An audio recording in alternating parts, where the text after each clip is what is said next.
Good morning. It says Happy you are Friday, live. Carlos. How we doing? Good. Good, man. Good, man. It's another Friday, buddy. We made it another Friday. That's right. Follow-up Friday. You know, I need to get something to hold my shirt like this so I can have the logo, right? Well, either that or we just need to get you a hat. We do need to get a hat made. We do need to get a hat. Yeah, I agree. I'm all about the hat thing. All about it, definitely. So, you know, sometimes when I have bad hair days, you know, I need the hat, you know, and so we definitely need to do the hat for sure. Let's go ahead and like this podcast. Let's make sure we share it on our timelines with all of our friends and family so that we can get the question out. Are you a salesperson or are you an order taker? That's right. That is the question. Hey, Steven, can you put this link in that event page?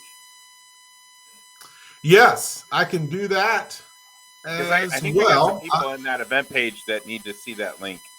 Yeah, absolutely. I will do that right now. I will put that in as a post in the discussion.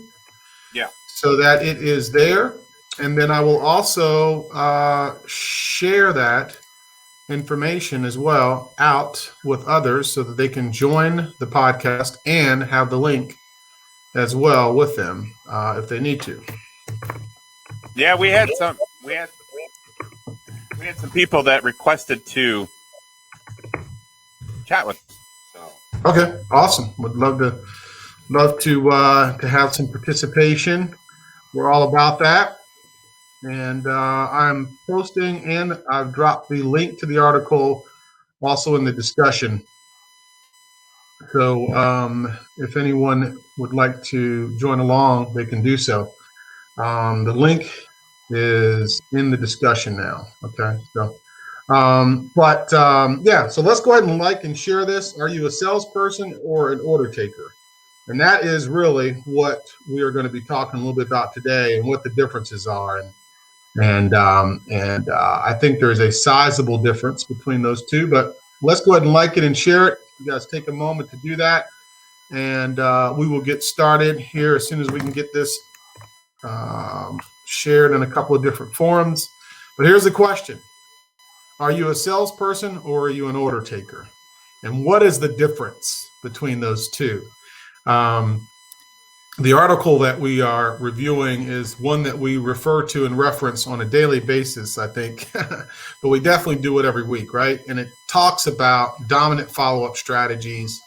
It talks about the progression of a sale and how once we get to 4, 5, 6, 7 contacts with a particular person, we own mind share. We're the only one they think about when they do decide to purchase, do decide to buy, do decide to use that service. Good morning, Juan. Juan needs to join us. Juan. That's right.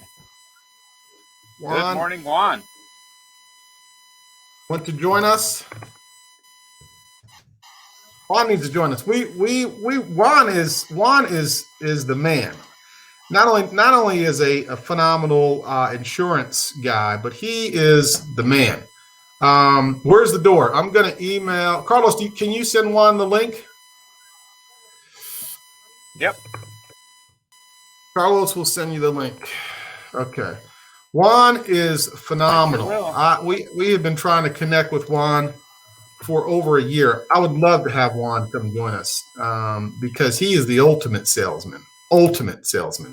Love to have him come and hear his perspective. So, Juan, I dropped it. Carlos is going to email it, but I also just dropped it into the messenger as well on Facebook. Come on and join us, fellow. We'd love to have you. So talking about the progression of a sale and the difference between an order taker and a salesperson. Well, salespeople are able to get 4, 5, 6, and 7 contacts, right, Carlos? There's a big difference between an order taker versus a salesperson, right? Yes. Can you hear me okay, Carlos? Did we lose you? Okay. No, I okay. can hear you. I'm just trying to do 2 things at once here. I'm trying to get him there. All right. No worries. Take your time. We got Juan joining us as well. Juan Ramirez, Vista Insurance, guys, is is phenomenal. If you guys don't know Juan, which I know a lot of us do out there, Juan is fantastic. So Juan's going to join us, but the question we're going to be discussing in this podcast today is, are you a salesperson or are you an order taker? What's the difference? What's the difference? We know order takers send documents, take applications, don't concern themselves with anything upstream. That's all they do. They're just pushing paper and keep on moving, right? Salespeople. Well, What does? Go ahead, Carlos.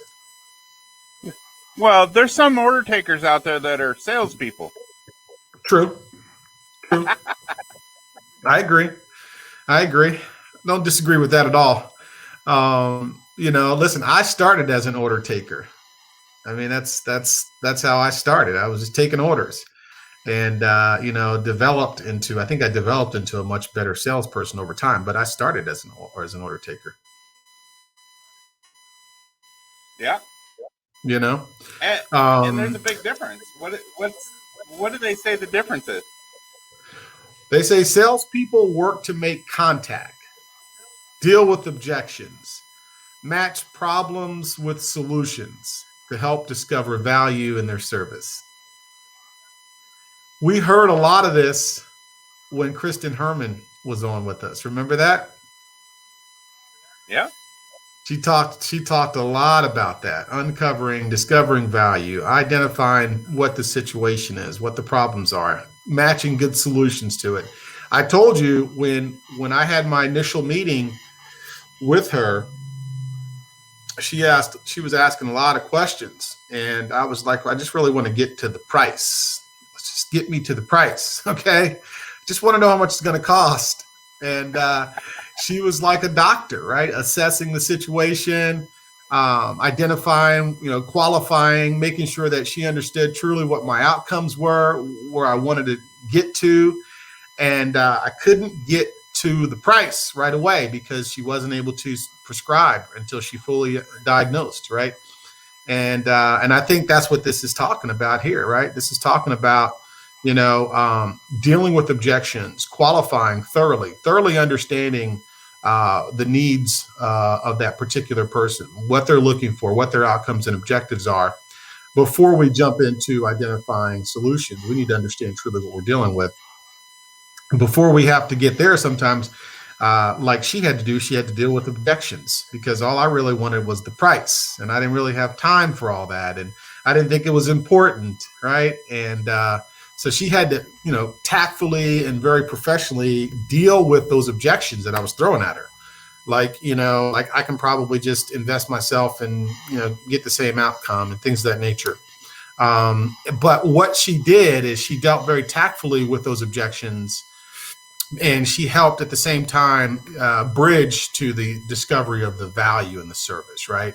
Like, what is it you want to make sure you protect when you're gone? Like, what is it that you want to make sure you protect when a life event happens? Like who are the people that you are concerned about, who are most important to you right now in life, and what do they need, right? And so I think that I agree with this statement. I think the salesperson's making contact, which is interesting, Carlos. I want your perspective on this, which is interesting because we're looking right at this right now, making contact.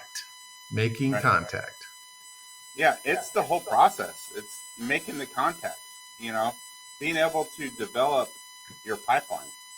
It's being able to develop the relationships. It's not just, order taking. It's not like a drive-through where you take somebody's order and then you fulfill it. It's developing that relationship, being a step ahead. There is a big difference. There's a big difference in somebody taking your order at the window or taking your order, what would you like to buy today, than developing that relationship and doing the process and doing the applications or, whatever process you might have for your business. Absolutely. Yeah, absolutely. I agree. It starts with that initial contact. I think that's why this compendium that we work off of is so important, because it starts with the contact and making those contacts. But the salespeople work to make contact, right? order takers, are taking orders. They're not necessarily attempting to make contact, because that's where it starts with, right? It starts with making contact. And, if we look at this compendium a little more in detail in this infographic, it talks about how 43% of the salespeople have given up. What percent of those do you think are order takers at that point in time versus those that are salespeople, Carlos? Right, and that's the difference, and that's the biggest thing is that 43% of those salespeople that give up are the ones that either got the contact from somebody calling in or given the lead or somebody that's they ran into and they talked to for a couple seconds, but then they didn't get what they wanted out of it. They didn't get the sale, so then they just moved on, or Absolutely. They can't get a hold of them. Absolutely. Good morning, Juan. How we doing? Good morning. Hey guys, thanks for the invitation. I appreciate you guys letting me in. Absolutely, man. I'm glad we were able to finally connect. We've been talking about having you on for a while, so I appreciate you making some time for us. Well, you're right. I've been invited a couple of times, and unfortunately, our schedules just didn't sync up. Right. But I'm excited. Carlos, thank you for the advance invitation. Yeah. I think I got it on Wednesday or something. That's great, because usually I get it like 5 minutes before, and I'm like, what's going on? That's my fault, Juan. That's my fault. Oh, no, it's all good. Well, Thank you once again. Steven's becoming an animal on social media, so I saw him posting this stuff before. We got busy schedules. This Sure. is kind of a fun thing for us to do every Friday, and it's not maybe a priority, high priority in our schedule. So I saw him posting some stuff, earlier in the week. I'm like, oh, we're getting ahead of it. So I started sharing it, and I figured I'd share it with you. You guys are. I've been following you over the last year. Exactly. You guys have been doing a good job. And as you can tell, I'm still a newbie. I'm still trying to figure out these angles here. I did a little toy a few weeks back. Yeah, this camera mic thing. And quality's good. Quality's good on that one. Yeah, and I'm testing out my new toy that I got in December today. This is the first time. Very nice. I thought you were using that before, Carlos. It's the first time I've ever used it. Okay. I had it, but I never plugged it in and hooked it up and tried it out. Well, the one thing that those who have watched our podcast know, we will encounter from time to time a technical difficulty, and that's okay because we're human. Mm-hmm.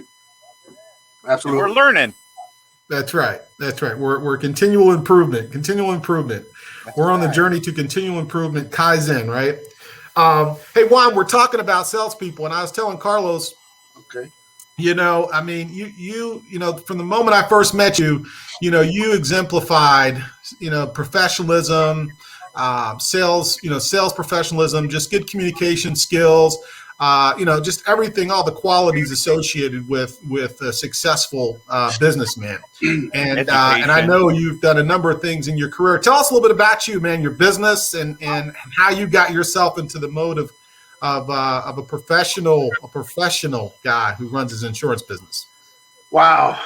I'm going to give you the short version of that because it could take quite a long time. But truth be told, I've had an opportunity to spend enough time in a variety of different career fields that have, I guess I would say, positioned me for where I'm at today. But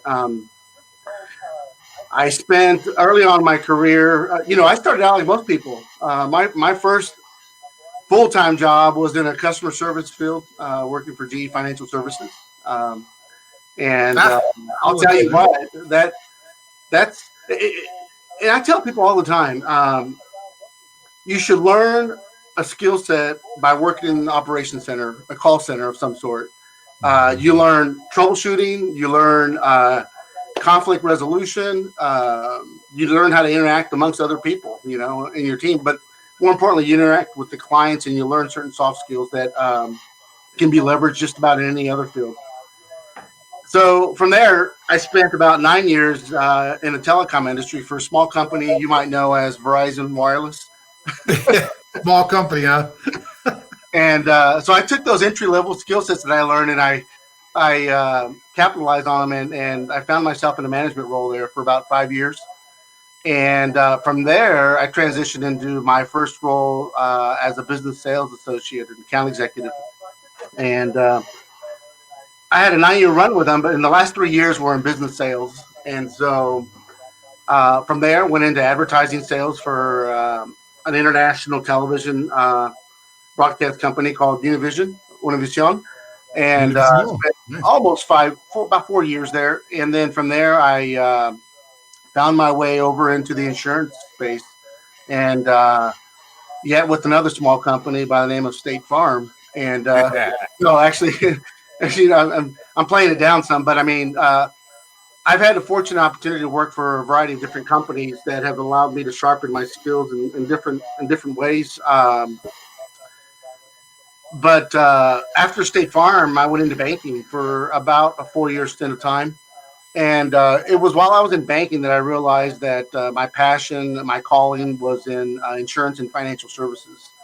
And that's when I, put into motion a plan to relaunch my sales career in the insurance and financial services space as an independent broker, though, this time. My 6.5-year time frame at State Farm was a captive agent. And so, I was able to become very familiar with their products and services. But unfortunately, being an independent agent, I've learned as a broker that I have more opportunity to work with more companies that open doors for more clients. And I'll never take away from what I learned from those companies that I've mentioned. But I would always encourage anyone that's looking to get into any customer interfacing role to start out in customer service somewhere. It's funny because that's exactly where I started out, and like I was telling Carlos, as an order taker, but I started out in that fashion. And you're right. I mean, you elaborated beautifully on the importance of the conflict resolution. I mean, when you got people yelling at you and you can't yell back. Exactly. You learn a lot about how to deal with things. Okay. I'll tell you one thing that that taught me to address and how to handle a client that's addressing you in that manner. There was some training that I received when I was at GE, and in that training, I'll just kind of shorten the discussion point I'm trying to make here, is that they talk to you about how to address a client when they're calling and they're angry at you. And more importantly, they encourage you to always think about how the client would see you if they were in front of you. So they handed everyone a little mirror about the size of our iPhones now today, and they asked us to put it at our desk. And that little mirror, it showed you how your facial expressions as you were talking, and so it taught you how to control your tone, and basically just about in every interaction, try to have a smile on your face. So, yep. I was just going to say, we had one at Sprint and it said, "See yourself smile." So I was just telling my wife a couple days ago that they were saying something about me being loud or excited or loud on the phone or something. And I'm like, hey, you got to get excited. You got to have that mirror in front of you. And you got to have that smile on, because people see that smile through the phone. That's right. Absolutely. Or, if you're in person or on the phone or video, you got to smile. You got to get that smile on. You got to get that excitement. That's right. That's right. Hey, Juan, you mentioned something about soft skills and the development of those soft skills over time. Can you elaborate a little bit about what is a soft skill and why it's important in our business? Sure. Now, this may not be the dictionary, version, but to me, a soft skill is the ability to vocalize in a manner that allows you to connect with the client that you're dealing with at their level. We talked about the mirror thing already, but Yeah. in there, you learn to mirror your audience. And again, that's a soft skill. I don't know what the true definition of a soft skill is, but I mean, I can give you those examples. Yeah. And it's really easy to identify whether someone has learned that in their past or not. Yeah. Yeah. It, Well, yeah, it's like you said, it's your communication skills, your ability to deal with people effectively, your ability to transition, and it's a transferable skill. That's one of the things I learned, right? Is when you're able to communicate with people, deal with them effectively, that's a skill that you can transfer and take it anywhere. Like you talked about Carlos, what, car dealer, whatever, right? I mean, Juan, you've gone from banking and the call center. I mean, those are skills that we all developed over time, and we transferred those soft skills with us to where we're at today. Absolutely. And the interesting part of this, most people can tune in on this, is that once you learn it, it can be utilized in person, face-to-face interactions, or over the phone, or like a lot of people are learning this past year, virtually through the camera. So. Yeah, you're right. Absolutely. So when I was a kid, 18, 19 years old, and I started a business, I learned my business skills a lot from the people I was doing business with. They were very generous. They knew I was young. They knew I was starting a business. And they taught me that I learned soft skills when I was 18 years old. It was one of the first things that I learned, and I was told, I mean, I don't know if this is accurate, just like Juan, is that you focus on what the people are, who the people are, or what they want, or how they learn, or how they are as a person. Remember, it goes back to Stephen, you get to know who they are. Sure. It's the relationship building. Now, I didn't always implement that. I knew it, but I didn't know how to implement it. Now, in my 30s and 40s, I've totally learned how to shift from a hard sale to building a relationship. Mm-hmm. And I've learned, I don't care what anybody says. Yep. If you don't build a relationship with anybody, then they're not going to like you, trust you, and believe in you. Agree. So that soft skill is part of, who the people are. Learning to know who they are, what they want, what they desire, what they need, depending on what business you're in, and it just shows how you interact with the people. Right. Mm-hmm. I agree. No, I agree. That's good stuff. I mean, and Juan, so question for you is, so you came into the insurance business, obviously from a different category, and then you worked for one of the big guys, and then you decided to get out and start your own. So I think, and correct me if I'm wrong, but I think once you left the big guy, I don't think you could take any of your guys with you. I think those guys had to stay there. So you had to really start from scratch, right? If you're referring to, bringing over clients that I was able to work with in that prior role, you're right. With all due respect, we all feel like we put in the time and the effort to cultivate relationships and to establish. Carlos, you kind of touched space on this earlier, and in past conversations you guys all have. But we work hard to get people to know who we are, and in hopes that they get to like us. And over time they learn to trust us, and then they'll do business with us. When the time's right. Mm-hmm. And in that prior role, you're right. It was a little. That was kind of one of the tougher parts of my decision making at the time. Walking away from an established book of business and essentially starting over from scratch. Wherever my next role was going to be. As I mentioned earlier, it was in banking, and it's. The question is, are you a salesperson or an order taker? And so I'm a salesperson, and so I'm kind of segueing in back and forth of this, but it was hard to walk away from an established book of business and start over in a different industry entirely. So in banking. But yeah, and now as an independent broker, when I left the bank in 2017, I knew it was going to be, once again, an uphill battle, so to speak, of building up my client base again to generate revenues, and revenues are going to allow me to pay my bills at home. So anyways, yeah, it was tough. It was a tough decision. You're in the toughest business out there.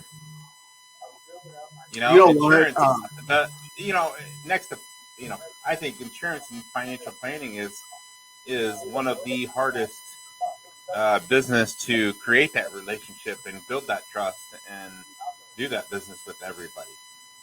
It is one of the hardest. It's one of the hardest to get that relationship, to get that business. Build it. I tell you what, you're not the first person that I've heard say that to me, and I admit it can be tough. But I will admit this about relationships. I mean, I owe it all to relationships.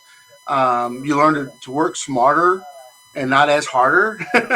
And, with today's technology, there's all types of ways to generate leads. There's lead generation that you can do online. In addition to that, then there's the tangible relationships, similar to what I formed with you fellas. And those two things can apply in any industry, whether you're a car salesman, a mortgage lender, an insurance agent. But yeah, you're right. Since you're identifying how tough my job is, Carlos, I expect a few more leads from you. That's right. to help lessen the, how difficult it is. and that's the thing. I mean, that's the biggest part is it goes back to the referrals. You have to stay on top of those referrals. You have to generate different ways of getting referrals. You have to continue to build that relationship up with other people, and so you can have a lot of different referrals coming in different directions. Because generating those leads, making those calls, there's a lot of work to that, and there's a lot of work to following up with those people, but and that's the whole point of a salesperson. Follow up, I agree. That's right. Follow up, baby. Hey, I got a question for Juan. What's that? I was gonna say, how many shows do you have to be a part of in order to get a T-shirt like that? I think we can get a guy like you. We can get a guy like you with one show, Juan. Yeah, I'll tell you what. You give me one of them bad boys, it's on Fridays. Carlos, let's get my guy one of those shirts, man. Let's get him one. We'll get him. Juan, you can even pick your own what color. Size? Okay? No, you can even pick your own color. Got to be consistent. Well, we did the green for money. I like it. If you don't follow up, you're not going to make money. That's right. I like where your head's at. Hey, Juan, one quick question. I don't want to take a lot of your time up, but one quick question I definitely wanted to ask because I think it's important to just get your perspective. When you started your business, you knew you had to restart. What's one of the first 2 or 3 things you did to start trying to build your pipeline and get some business coming your way? Man, that's a great question. I tell you what, before I made the decision to go all in and leave my full-time job in banking and start from scratch in the insurance space again, I did a lot of research. Things have really changed over the 4 years that I had left, working at State Farm in the insurance industry and how lead generation can happen for an individual. So I did a lot of research. I kind of mapped out what my game plan was. First, I needed to know what my number was. I needed to know what I needed to make on a monthly basis in order to know that I'm going to be successful in going full time again into a scratch business. So having a game plan, a business plan, if you will, and then executing on that. Now, within the business plan, in order, you kind of reverse engineer out of that number. If you know what you need to make on a monthly basis, then you kind of drives your activity. How many interactions do I have to have, and where are those interactions going to come from? And so I kind of did something really fundamental. I just kind of drew out a pie, if you will, and within that pie, I kind of noted where do I want to spend my time producing these activities that are going to lead to opportunities of doing business with someone. And so within that pie, I identified, okay, well, everyone has a warm market.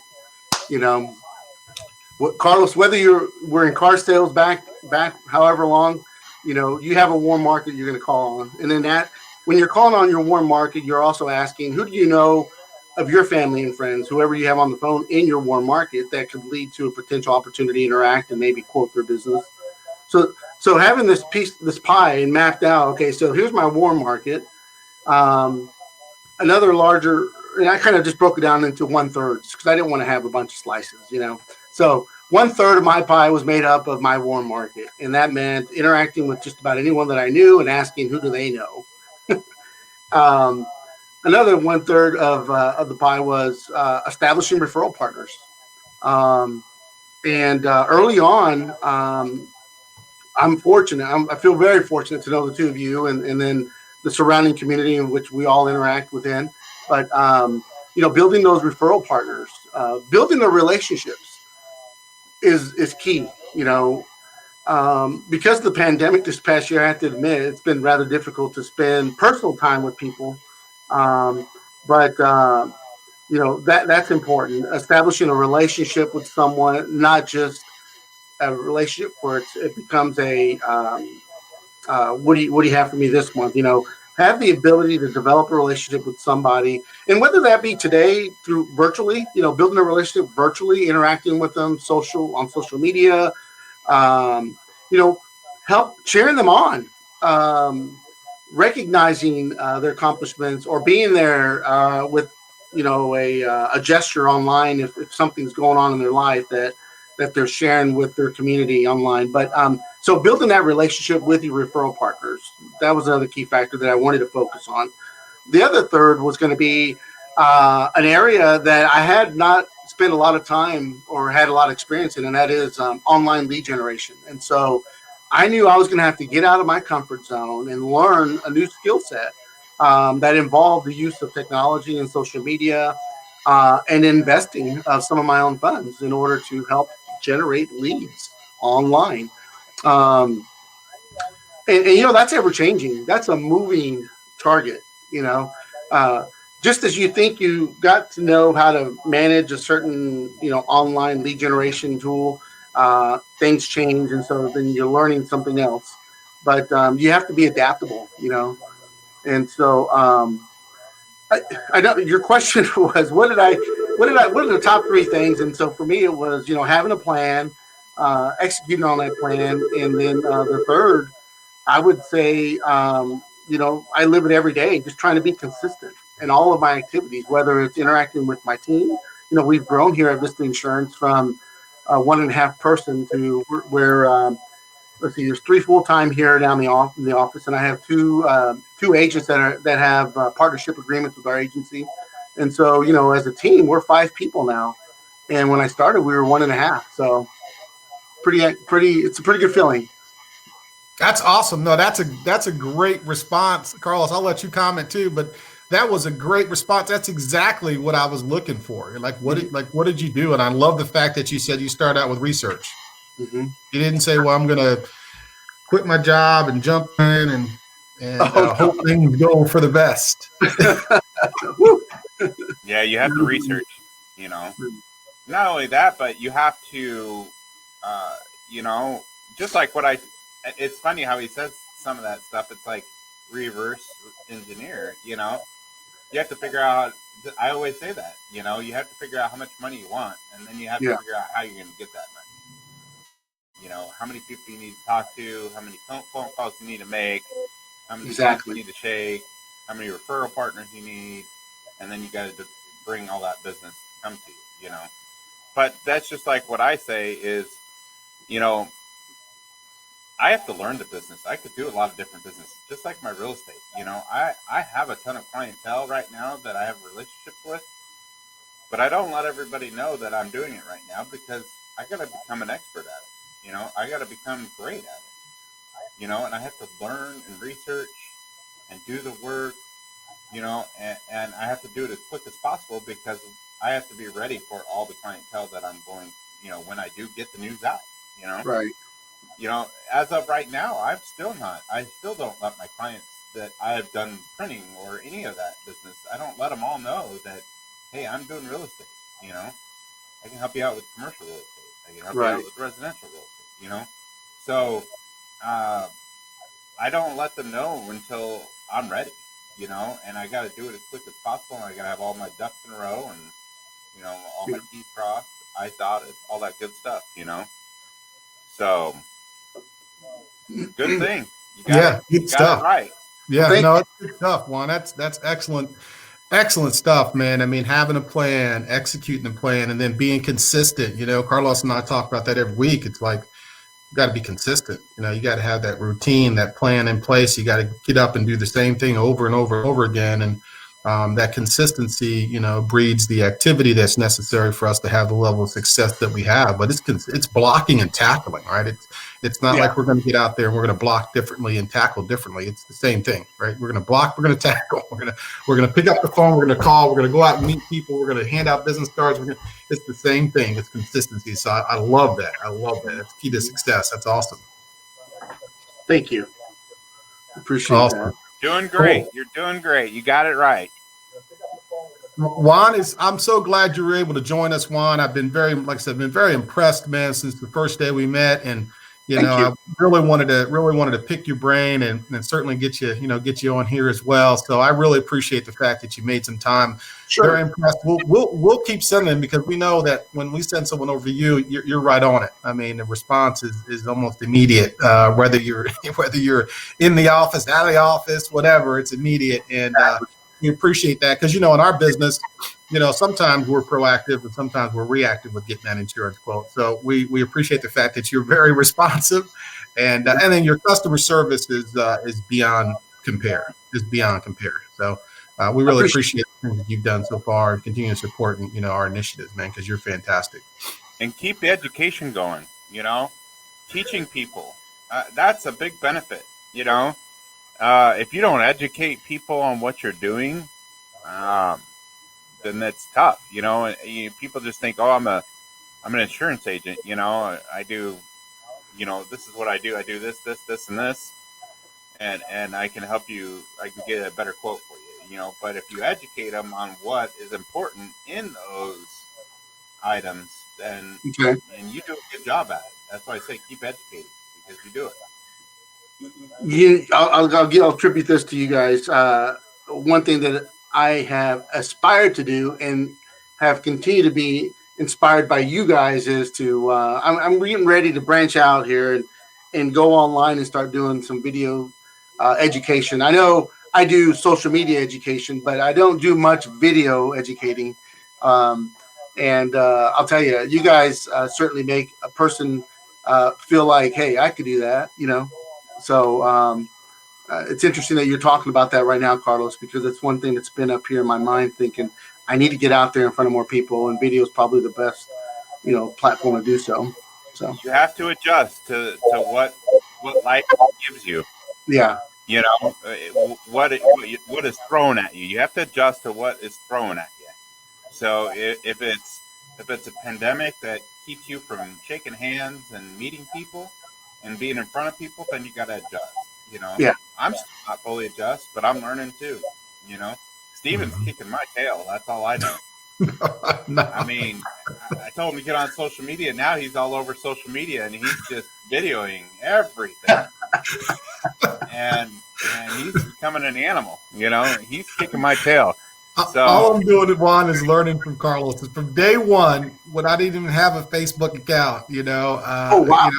I was very fortunate to be in an office with Bianca and Remax Beyond and Carlos there, because Carlos, I just got to watch him, and then I was able to walk across the hall, and and say, "Hey, Carlos, how do I do this?" And I mean, I have a program that I've been using that I didn't even know how to fully utilize it. And Carlos was like, "Oh, with that you can scan business cards and do all that stuff." So it was very fortunate that I was able to be in the same office with those guys and just be able to walk down the way and just ask a question. And then, it's good to be encouraged. It's like, hey, you can do it. And the way that that I'm doing is just I see Carlos. I see him doing stuff online, so I'm like, Carlos, how do I do that? I'm posting pictures, and Carlos is like, well, here goes the correct format. Here, your format's a little distorted. So I'm like, thank you. Yeah. So yeah, man. But no, that's awesome, man. I appreciate you joining us. We're gonna let you guys get to your day. We're at coming up on 10 o'clock. Missy says this is great. Thank you, Missy. We appreciate your feedback. Thank you very much. And really want to say thank you as well, Juan, for joining us. Carlos obviously was very proactive, and he helped me. See, that's why we're a good team, because sometimes I'm reactive and Carlos is proactive. Well, I'll look forward to it. And we'll get, and you know what? It's a learning process, just like you, just like you, Juan. We all have to learn how to do it.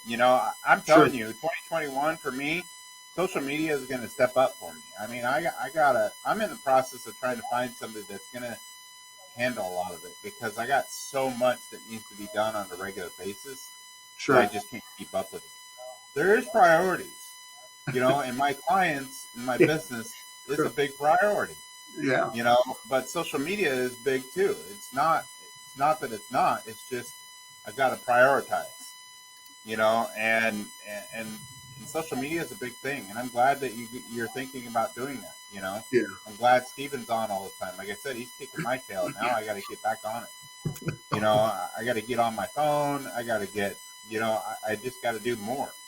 And I'm going to get help doing it. I need it, just because I got so many businesses that I try to keep up with, and I got so much time, So, and Missy that just commented, and she's an animal when it comes to networking too. When it comes to getting out there and getting in front of people, she's an animal. So it's a good thing. I'm glad I'm surrounded with people that do it, because it's a positive, motivated thing to do. So, agreed. Be a salesperson, not an order taker. Exactly. Well, thanks again, guys. Anytime. We'd love to join you guys. So appreciate it. How can people find you, Juan? Well, they can find us. The best way is to find us through our Facebook business page, Insure with Vista. Insure with Vista. INSUREWITHVISTA. Now, our website is under construction, so hopefully we'll have that out within the next 30 to 45 days. But we do have our domain name is insurewithvista.com. If you go to that, you'll find it's under construction. But and then, of course, through my personal Facebook page, and then hashtag and the insurance guy KC. So, Juan, let me give you a little help here. Oh, so Google has that free business page. You know what? Google has a free business page, and then on that free business page, while your website is being under construction, you can build a free website there and have a lot of your stuff there, so you can have people go to that website. And then not only that, but Google is a very powerful tool for people to find you. So, you know what? We have a Google a Google registration for our small business, so you'll find us. I don't know why. I guess I just assume that people knew about Google already. But thank you for saying, hey, don't forget Google. Yes, you can find us through Google as well. I didn't know that you can build a small temporary website through Google. I'll have to look at that. It's free. I'm gonna promise you, I'm gonna get Steven on it, because you can find us on Google. You can find us on Google, Vista Insurance, but we're located here in Shawnee, Kansas, at the corner of Shawnee Mission Parkway and Quivira. You can't miss us. We're literally. Oh, get this! I don't know how many of you out there in the social media world like the Hawaiian Brothers restaurant. They're opening one right next door to our building. Wow. All sandwiches, chicken teriyaki sandwiches on Vista. Hey, come on. Hey, you come by here and I'll buy you some lunch. Absolutely. Right next door. You can't miss us. We're right at the corner of Shimishu Parkway and Quivira. Awesome. Well, cool, man. Well, thanks for joining us again. It's good to see you. It's always good to see you, man.